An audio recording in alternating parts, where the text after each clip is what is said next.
ചിന്തിച്ചു ശാന്തിയെ തന്നെ ഭരിച്ചു. അല്ലയോ ജ്ഞാനാനന്ദപുരി സ്വാമികളെ, അങ്ങേക്ക് നമസ്കാരം.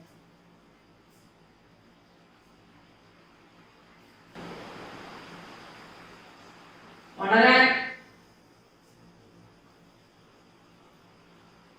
ചിന്തിക്കേണ്ട, ചിന്തിച്ചറിയേണ്ട ആത്മജ്ഞാന വിഷയമാണ് ഇന്നത്തെ ഈ സുധനം നമുക്ക് പ്രദാനം ചെയ്തുകൊണ്ടിരിക്കുന്നത്. ചിങ്ങമാസം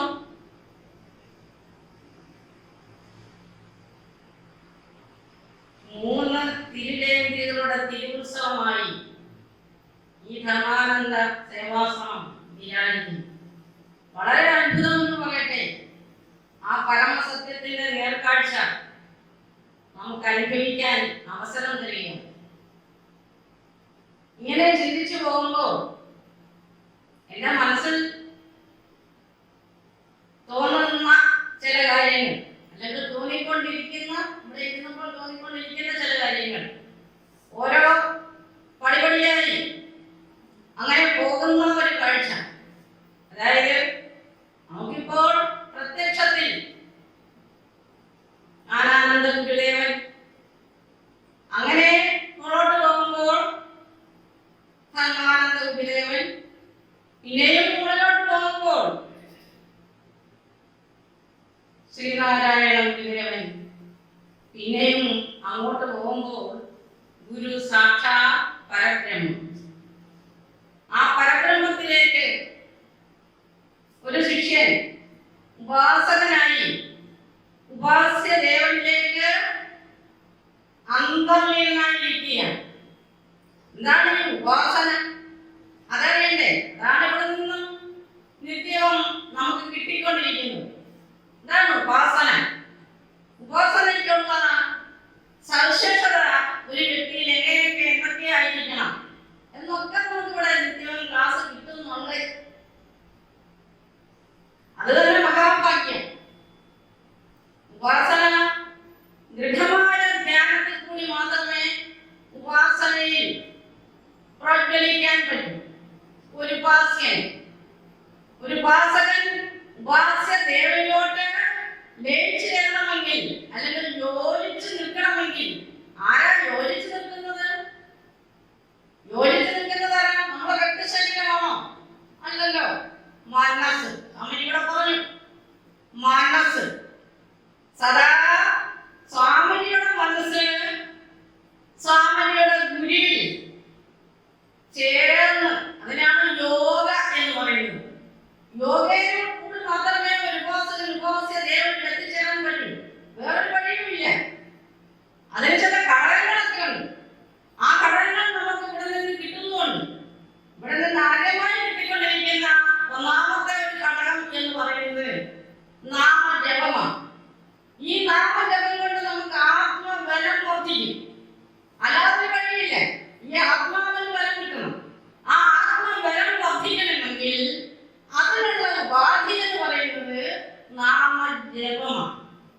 ആ നാമജപത്തിൽ കൂടി ആത്മബലം വർദ്ധിച്ച് ഏകാഗ്രതയിൽ കൂടി ആ ആത്മനാഥനായി പോവുകയാണ് സ്വാമി. അങ്ങനെ ഇങ്ങോട്ട് പോകുമ്പോൾ ആ ഉപാസക ഹൃദയത്തിൽ തപസ് വരും. തപസ് തപസ് എന്ന് പറഞ്ഞാൽ കാട്ടിൽ പോയി കണ്ണുടച്ച് കൂട്ടിയിരിക്കുന്നതല്ല തപസ്.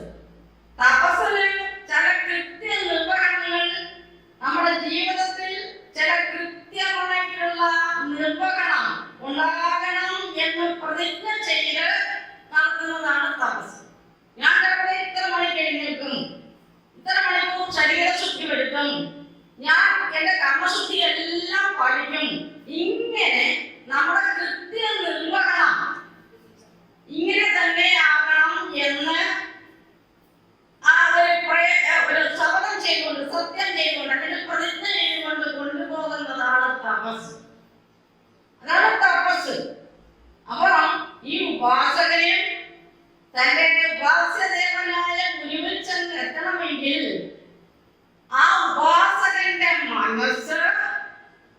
ഒന്നാമതായിട്ട് നാമജപം നിരന്തരമായി ചൊല്ലി ചൊല്ലി ചൊല്ലി ആത്മബലം വർദ്ധിച്ചെടുക്കണം. ആത്മബലം വർദ്ധിച്ചിരിക്കുമ്പോൾ തന്നെ തപസ് പതുക്കെ തെളിയണം.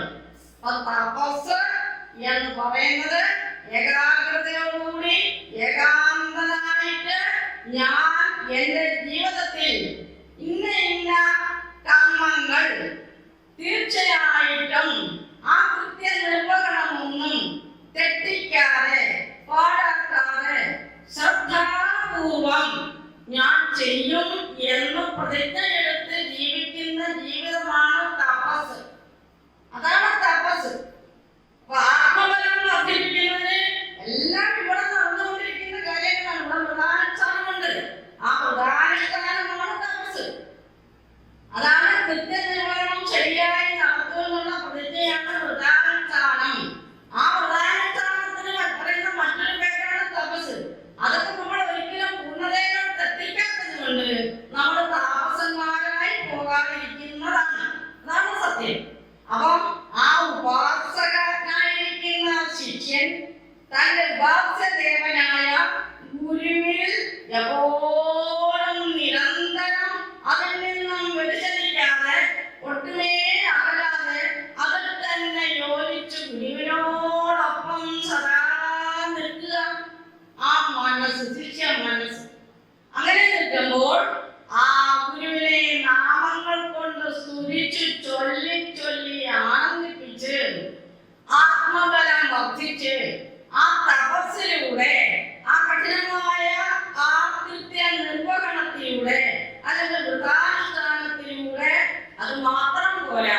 പിന്നെ എനിക്ക് വേണം ആ തപസ്സിനോടൊപ്പം സ്വാധ്യായം അധ്യയനം ചെയ്യണം. ആത്മവിദ്യ പഠിക്കണം. എന്താണ് ഈ ആത്മം? ആരാണ് ഈ ഞാൻ? ആരാണ് ഞാൻ എന്നുള്ള ആ വിദ്യ? ഞാൻ എന്ന ആ പരമ ജ്ഞാനശക്തിയെ നമുക്കൊരു വലിയ ശക്തി കേന്ദ്രമുണ്ട്. ആ കേന്ദ്രമാണ് ഞാൻ. ആ ശക്തിയാണ് ഞാൻ ജീവിക്കുന്നത്. ആ ഞാൻ എന്ന ആ ശക്തി കേന്ദ്രത്തെ ഉണർത്തി ഉണർത്തി തരുന്ന വിദ്യയാണ് ഏത് വിദ്യ? ആത്മവിദ്യ. അതാണ് സ്വാധ്യായം ചെയ്യണം ദിവസവും. അതിവിടെ നിന്നിരിക്കുന്നു. പുരാണങ്ങൾ വായിക്കുക, വേദങ്ങൾ പഠിക്കുക, വേദാന്തത്തിൽ കുശലനാകാൻ ശ്രമിക്കുക. ഇങ്ങനെ മുന്നോട്ട് പോകുമ്പോൾ ആ ഉപാസക ഹൃദയത്തിൽ വരുന്ന ആ വെളിച്ചം അല്ലെങ്കിൽ ആ ജ്ഞാന വെളിച്ചം, ആ പരമമായ വെളിച്ചത്തിൽ ആരെ പരസ്പരം നിൽക്കും? ഉപാസകനായ ശിഷ്യനും ഉപാസ്യദേവനായ ഗുരു. അകലുന്നതേയില്ല. ഊണിലും ഉറക്കത്തിലും ഒന്നും വേർപെടാതെ നിൽക്കുന്നു. ഇത് മാത്രം പോരാ. പിന്നെ എന്ത് ചെയ്യണം? ഈശ്വരാരാധന. ഇതുകൊണ്ട് അതും കൂടി വേണം. എപ്പോഴും ഗുരുവിനെ ആരാധിക്കുക. മനമലർ കൊയ്തു മഹേശ പൂജ ചെയ്യും. മനസ്സ് വേണം. അവിടെ മനസ്സ് എങ്ങും പോകണ്ട. തന്നെ മനസ്സാകുന്ന വിശുദ്ധമായ ആ പുഷ്പം ഭഗവാൻ അർപ്പിക്കുക. പൂർണ്ണ ജ്ഞാനത്തോടെ, പരമമായ ഭക്തിയോടെ, പരമമായ യോഗയിൽ നിന്നുകൊണ്ട് അർപ്പിക്കുക. ഇതിൽ പരം വേറെ ഒന്നും വേണ്ട. അതാണ് ഇവിടെ ഇങ്ങനെ കാണുന്നത്. അതായത് ഈ ഗുരു പരമ്പര എന്ന് പറയുന്നത് നമ്മുടെ ഭാരതത്തിന്റെ സമ്പത്താണ്. എത്രയോ ഗുരുവിൽ നിന്നും എത്ര അനുഭവജ്ഞാന സമ്പാദിച്ച ഒരു ശിഷ്യനാണ് ഇവിടെ ഇരിക്കുന്നത്. അല്ലെങ്കിൽ എങ്ങനെ ഈ ശക്തി ഇവിടെ എങ്ങനെ നിലനിൽക്കും? നമുക്ക് ആലോചിക്കുമ്പോൾ തന്നെ കിട്ടും.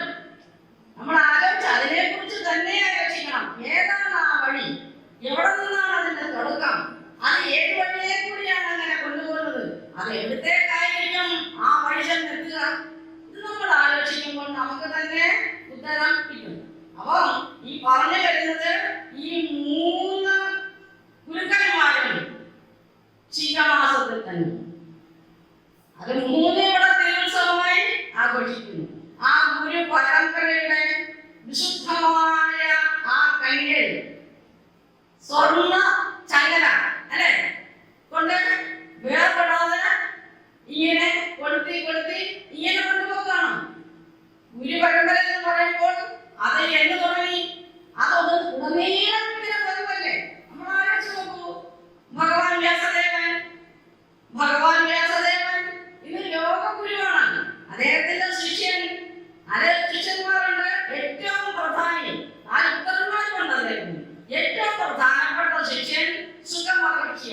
നിന്റെ വാവലികൾ ഉണ്ടാകവേണം നീക. ഇവിടെ എനിക്ക് താമസിക്കണമെങ്കിൽ എനിക്ക് നീ 3 കുരളല്ല വേണ്ടത്. പണ്ട് ആദ്യം ഞാൻ എങ്ങനെ കണ്ടു, ആദ്യം തന്നെ എനിക്ക് ചെന്ന് ചേർന്നത്. അതാണ് എന്റെ ജന്മലക്ഷ്യം. ആ ഓങ്കാരത്തിൽ ചെന്ന് എനിക്ക് ചെന്ന് ചേരണം. അപ്പം പിന്നെന്തിനാണ് ഈ ഓങ്കാരപ്പൊരുളിനെ 3ആയി കണ്ടത്? അവിടെ നമ്മൾ ചിന്തിക്കണം. അതായത് നാം ഇവിടെ ജന്മമെടുത്ത് വന്ന ഒരു ജീവനുണ്ട്, ഒരു ജീവാത്മനുണ്ട്. അയാൾക്ക് ഈ ലൗകിക സുഖങ്ങളല്ല അനുഭവിക്കണം, ആ ഭോഗസുഖങ്ങളല്ല അനുഭവിക്കണം. അനുഭവിക്കുന്നതിനും അങ്ങനെയുള്ള ഒരു ചിന്താഗതി വരുമ്പോഴാണ് ഈ പിരിവൊക്കെ വിഭജനമൊക്കെ വരുന്നത്. വിഭജനം വരുന്നത് ഈ ഒരൊറ്റ ഞാനേ ഉള്ളു, അഹം ബ്രഹ്മാസ്മി. അതായത് ഇവിടെ നമ്മൾ എല്ലാവരും ആത്മ സഹോദരങ്ങളായിട്ടിരിക്കുന്നു. എല്ലാവരും വേറെ വേറെയാണ് ഇരിക്കുന്നത്. അതാണ് ഗുരു പറഞ്ഞത്, അവൻ ഇവൻ, അവൻ ഇവൻ, അവൻ ഇവൻ എന്നറിയുന്നതൊക്കെ നമ്മൾ നോക്കുമ്പോൾ അവൻ അവനായിട്ടിരിക്കുന്നു, ഞാൻ ഞാനായിട്ടിരിക്കുന്നു, മറ്റേ കുട്ടി അങ്ങനെ ഇരിക്കുന്നു. എല്ലാവരും വേറെ വേറെ വേറെ. പക്ഷേ അവൻ ഇവൻ എന്നറിയുന്നതൊക്കെ നിന്നെ അറിയിക്കുന്ന, അവനെന്നും ഇവനെന്നും അറിയിക്കുന്ന ഒന്ന് നിന്നിലുണ്ടല്ലോ. അവൻ ഇവനെന്ന് അറിയുന്നതൊക്കെ അതാരാണെന്ന് നീ ആലോചിച്ച് നോക്കിയാൽ ആരാണ് അവൻ ഇവനെന്നറിയുന്നതൊക്കെ? അവൻ ഇവനെന്നറിയുന്നതൊക്കെ ഒന്ന് തന്നെയാണ്, ഒറ്റതാണ്. അതാണ് അദ്വൈതം, രണ്ടില്ല, ഏകമേവ, ഒന്നേ ഉള്ളത്, ദ്വൈതമില്ല. ആ ഓങ്കാരത്തെ പിന്നെ എന്തിനു മനുഷ്യൻ പിരിച്ചത്? ഓങ്കാരത്തിന് പിരിക്കേണ്ട കാര്യമുണ്ടോ?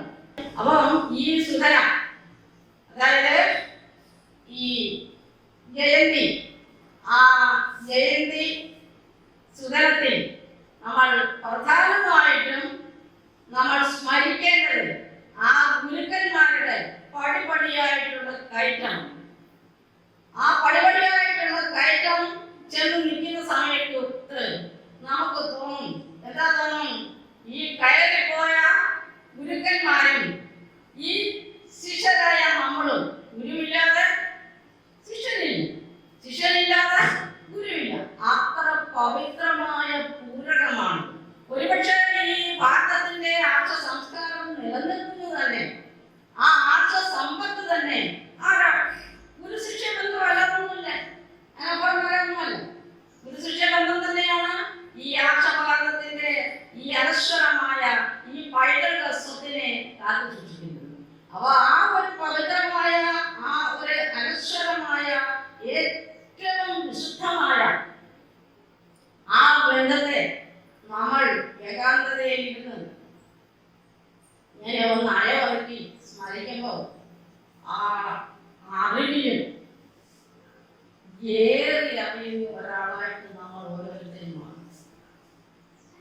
അല്ലാതെ ആത്മോപദേശ സദനം ചൊല്ലിട്ട് അതിൻ്റെതായ കിട്ടും. പക്ഷെ അങ്ങനെ നമ്മൾ ഒന്ന് ഏകാന്തതയിൽ അറിവിലും ഏറെ മാറി അപ്പോൾ താനെ സ്വയമാണ് ഞാൻ ആരെന്നറിയുന്നത്. സ്വയം അറിയാതെ വേറെ ഒരു വഴിയില്ല. അപ്പോഴുണ്ടാകുന്ന ആത്മമഹത്വം അത് മധുരതരമെന്ന് പറഞ്ഞാലും പോരാ, അത് മധുരതമമാണ്. അത് കിട്ടിക്കഴിഞ്ഞാൽ പിന്നെ വേറെ ഒന്നിനോടും അത്ര വലിയ മമത ഉണ്ടാകുകയില്ല. അപ്പം ഈ ഗുരു ശിഷ്യ പരമ്പര ഇത് നിലനിൽക്കുന്നതിന്റെ പിന്നിലുള്ള ആ പരമ സത്യത്തെ നാം ഓരോരുത്തരും ആ സത്യത്തിന്റെ അനന്തതയിലോട്ട്, അതിന് അന്തമില്ല, സത്യത്തിന് ഒരു ഏകതയിൽ ചെന്നത് നിൽക്കുന്നില്ല, അതിങ്ങനെ പോവുകയാണ്. അത് അനന്തമെന്നും പറയാൻ പറ്റുകയില്ല, അത് അജ്ഞാതമെന്നും പറയാൻ പറ്റുകയില്ല. കാരണം ആനന്ദം കണ്ടവരിവിടെ ഭാരതത്തിലെ ഋഷീശ്വരന്മാരുണ്ടായിട്ടുണ്ട്. അപ്പൊ അജ്ഞതയെന്നും പറയാൻ പറ്റുകയില്ല, അവർണ്ണനീയമെന്നും പറയാൻ പറ്റുകയില്ല. പിന്നെ കവി അങ്ങനെ ചൊല്ലിപ്പോയി, അനന്തം, അജ്ഞാതം, അവർണ്ണനീയം. എന്താ കവി അങ്ങനെ ചൊല്ലിപ്പോയത്? അദ്ദേഹം ഈ ലോകഗോളം തിരിയുന്ന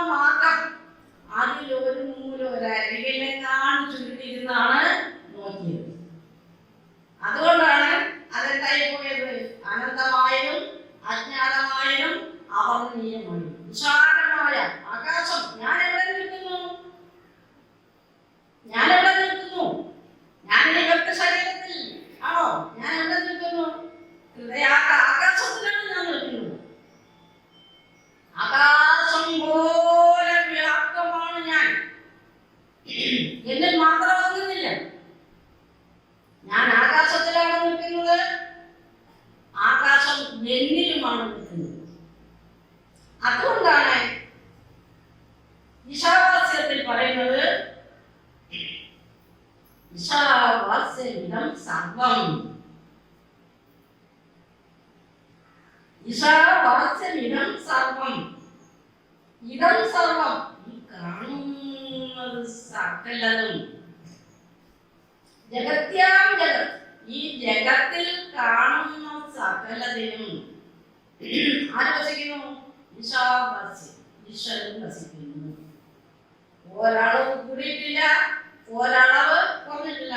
സമം സർവേഷു ഭൂതേഷു, സർവ ജീവജാലങ്ങളിലും ആ പരമകാരുണ്യനായ ആ അനുകമ്പാമൂർത്തി ഒന്നുപോലെ നിൽക്കുന്നു. അപ്പോൾ ഈശ്വരൻ ആരാണെന്ന് ചോദിച്ചാൽ നമുക്ക് ഉത്തരം പറയാൻ കഴിയും, സർവവ്യാപിയാണ്. ഈശ്വരനില്ലാത്ത ഒരു പുല്ലിവിടില്ല, ഒരു കല്ലിവിടില്ല, ഒരു മണ്ഡലി ഇവിടെയില്ല, ഒരു നക്ഷത്രമില്ല. എല്ലാറ്റിലും ആര് വസിക്കുന്നു? ഈശ്വരൻ വസിക്കുന്നു. എങ്ങനെ വസിക്കുന്നു? ധനികനിലും ദരിദ്രനിലും പാമരനിലും പണ്ഡിതനിലും ബാലനിലും വൃദ്ധനിലും എല്ലാറ്റിലും ഒരുപോലെ വസിക്കുന്നു. നോക്കൂ, ആ എല്ലാറ്റിലും വസിക്കുന്ന ആളിന് എന്തുണ്ടായിരിക്കും? ഈശാവാസ്യോപനിഷത്തിൽ ഞാൻ പുസ്തകം എഴുതിയപ്പോഴും എനിക്ക് ഈ ഒരു ചിന്ത അന്ന് വന്നില്ല. അത് നമ്മൾ ഏകാന്തതയിൽ ചിന്തിക്കണം. അപ്പോഴാണ് പരമസത്യം, ആ സത്യസ്വരൂപൻ, ആ ജ്ഞാനസ്വരൂപൻ തെളിയും. അപ്പൊ എല്ലാറ്റിനും ഒന്നുപോലെ ഇരിക്കുന്ന ആ സർവവ്യാപി ആരായിരിക്കും? സ്നേഹസമ്പന്നനായിരിക്കും. അല്ലാതുണ്ടോ? എല്ലാറ്റിനോടും എന്തായിരിക്കും? അപ്പം ഈശ്വരൻ തന്നെയാണ് ആര്? ഞാൻ, അല്ലെ? എനിക്ക് എല്ലാവരോടും എന്തുണ്ടാകണം? അപ്പോൾ സ്നേഹമുണ്ടാകണം. സ്നേഹം ഉണ്ടായിക്കഴിഞ്ഞാൽ ലോകസംഗ്രഹാർത്ഥം കർമ്മയോഗ്യാണ്. അപ്പൊ അവിടെ വെറുപ്പ് വരുന്നില്ല, ആരോടും വെറുപ്പ് വരുന്നില്ല, അണുവിനും വെറുപ്പ് വരുന്നില്ല, കീടങ്ങളിലും വെറുപ്പ് വരുന്നില്ല, എല്ലാത്തിനോടും സ്നേഹം. അങ്ങനെ ഈ ഈശ്വരന്റെ സൃഷ്ടി, ഈ സൃഷ്ടിയുടെ നിയമം പരിപാലിക്കാൻ നമ്മൾ ബാധ്യസ്ഥരാകണം. സൃഷ്ടിയുടെ നിയമം, അന്യചരാചരങ്ങളുടെ അവനതിക്ക് വേണ്ടി നാം ജീവിക്കണം. പ്രകൃതിയെ, നദികളെ മോശമാക്കി കളയരുത്. നോക്കൂ, സൃഷ്ടിയുടെ നിയമം എങ്ങനെയാണ്? ഈശ്വരൻ അവർക്ക് കൊടുത്ത കർമ്മം, ആ നിയമങ്ങൾ പരിപാലിച്ചുകൊണ്ട് തന്നെ പോകുന്നു. സൂര്യൻ ഉദയാസ്തമനങ്ങൾ തെറ്റിക്കുന്നില്ല. ആ ഉദയാസ്തമനങ്ങൾ അറിഞ്ഞ് ജീവിക്കുന്ന എത്ര മനുഷ്യരുണ്ട്. ഏറ്റവും പ്രബോധനാത്മകമായ വിശ്വാസം എന്ന് സൃഷ്ടിയിൽ ഈശ്വരൻ കണ്ട ഈ നരൻ, അല്ലെങ്കിൽ ഈ മനുഷ്യൻ എത്രത്തോളം ഈശ്വരന്റെ സൃഷ്ടിയെ, ആ സൃഷ്ടി നിയമത്തെ, ആ കൃത്യനിർവഹണത്തെ എത്രമാത്രം ഉൾക്കൊണ്ടാണ് പോകുന്നത്. കൊറോണ വരുന്നതിന്റെ പിന്നിൽ ആരാണിതെല്ലാം? ജലമിഷൻ സർവ്വവ്യാപിയാണ് ഈശ്വരൻ. അപ്പോൾ കൃത്യനിർവഹണം, ദേഹസംബന്ധങ്ങൾ തെറ്റിക്കാതെ പോകുന്നു സൂര്യൻ. ചന്ദ്രൻ അതുപോലെ തന്നെ അമാവാസിയും പൗർണമിയും കൊണ്ട് വരുന്നു, ഒരു തെറ്റും വരുന്നില്ല. വായു ഭഗവാൻ അതേ എല്ലാവരെയും സ്പർശിച്ചു പോകുന്നു, അദർശനായിരുന്നു. ഇതൊക്കെ നിയമം തെറ്റിച്ചാൽ ഈ മനുഷ്യൻ ഇവിടെ ഉണ്ടാകുമോ? ഇതിലേതെങ്കിലും അഗ്നി ഭഗവാൻ ഒളിഞ്ഞിരിക്കുകയാണ്. രണ്ട് ശക്തികൾ തമ്മിൽ ഒന്നുറസിയാൽ ആ ഒളിഞ്ഞിരിക്കുന്ന ആ സത്യം മിന്നിത്തെളിയുകയാണ്. ആരാണ് കൈകുത്തി തൊടാത്തത്?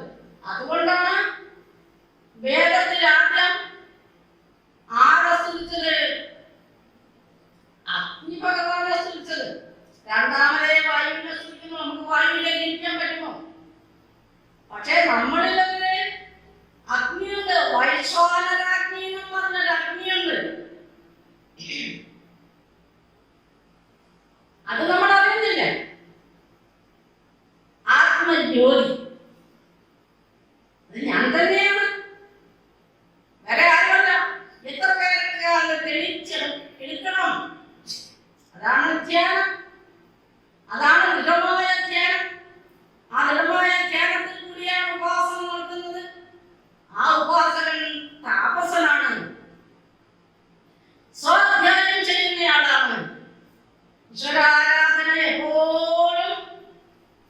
നടത്തുന്നതാണ്. അപ്പൊ ഈ ഓരോ മഹത്വമേറിയ ഈശ്വരീയമായ ഗുണങ്ങൾ, ആ ഗുണങ്ങൾ അറിഞ്ഞ് എല്ലാറ്റിലും ഒരുപോലെ ഈശ്വരൻ വ്യാപിച്ചു നിൽക്കുന്നു. ആരെ കണ്ടാലും പ്രത്യക്ഷത്തിൽ എല്ലാവരും വെവ്വേറെ നിൽക്കുന്നെങ്കിലും വെവ്വേറെ നിൽക്കാത്ത, വേറല്ലാതാകാത്ത ഒരു പരമസത്യം എല്ലാവരുടെയും മുന്നിൽ അന്തര്യാമിയായിരിക്കുന്നു എന്നറിയണം നമ്മൾ. അങ്ങനെ ആ ബോധത്തോടു കൂടി മാത്രമേ നമസ്തേ അർപ്പിക്കാവൂ. നമസ്കാരത്തെ അങ്ങേക്ക് നമസ്കാരം. ഞാൻ ദത്തസാറിനെ കണ്ടു, കൈ കണ്ടു, എന്റെ മൗനമായ ശബ്ദത്തിൽ ഞാൻ മന്ത്രിച്ചു നമസ്തേ. ആർക്കാണ്? ശരീരത്തിനുമാകാം, അത് മതി തന്നെ. എങ്കിലും അതിനും അപ്പുറം നിൽക്കുന്ന, ഞാനും നീയും ഒന്നായി നിൽക്കുന്ന ആ അദ്വൈത ബോധത്തിൽ നിന്ന് ആ സത്യ സ്വരൂപത്തെ ദർശിക്കാനുള്ള കഴിവ് നമ്മൾ അഭ്യസിച്ചെങ്കിലേ കിട്ടും. അല്ലാതെ വായിച്ചുകൊണ്ടോ കേട്ടുകൊണ്ടോ അറിയില്ല. സ്വയം അഭ്യസിക്കണം. ഞാനിപ്പം ചിത്രത്തെ കാണുന്നു, അനിൽസാറിനെ കാണുന്നു, ശശീന്ദ്രൻ സാറിനെ കാണുന്നു, ശരി, വേറെ ഞാൻ കാണുന്നു. വേറല്ലാത്തൊന്നിനെ ഞാൻ പരമസത്യത്തെ ദർശിക്കുന്നു. അങ്ങനെ അഭ്യാസത്തിൽ കൂടി ആയിക്കഴിഞ്ഞാൽ പിന്നെ നമ്മുടെ ശരീരം, എല്ലാവരുടെയും ശരീരം ഓരോരോ ക്ഷേത്രങ്ങൾ അല്ലെ, ആ ക്ഷേത്രത്തിലെല്ലാം വേറെല്ലാതിരിക്കുന്ന ഒരു തമ്പുരാൻ. ആ തമ്പുരാനെ കണ്ടു പോകാൻ എവിടെ പോലും ഫീസ് കൊടുത്ത് പഠിക്കണം. അതിലൊരാളാണ് ഈ ആശ്രമം. ഈ സുദിനത്തിൽ ഗുരു സാക്ഷാൽ പരബ്രഹ്മം എന്ന ജ്ഞാന രഹസ്യത്തെ സാക്ഷാത്കരിച്ചുകൊണ്ട് വരും തലമുറയെ അത് വളരെ സ്വതന്ത്രമായി അനുഭവിക്കാനുള്ള അവസരം ഉണ്ടാക്കിക്കൊണ്ട് യാത്ര ചെയ്യുന്ന ജ്ഞാനാനന്ദ ഗുരുവിനും ഇവിടെ ഇരിക്കുന്ന എൻ്റെ ആത്മസഹോദരങ്ങളെ, നിങ്ങൾക്ക് ഏവർക്കും ഞാൻ നന്ദിയും ജീവിത മംഗളവും നൽകുകൊണ്ട് ഈ നല്ല ദിവസത്തെ പറഞ്ഞ വാക്കുകൾ ഉപസംഹരിക്കുന്നു. നമസ്കാരം.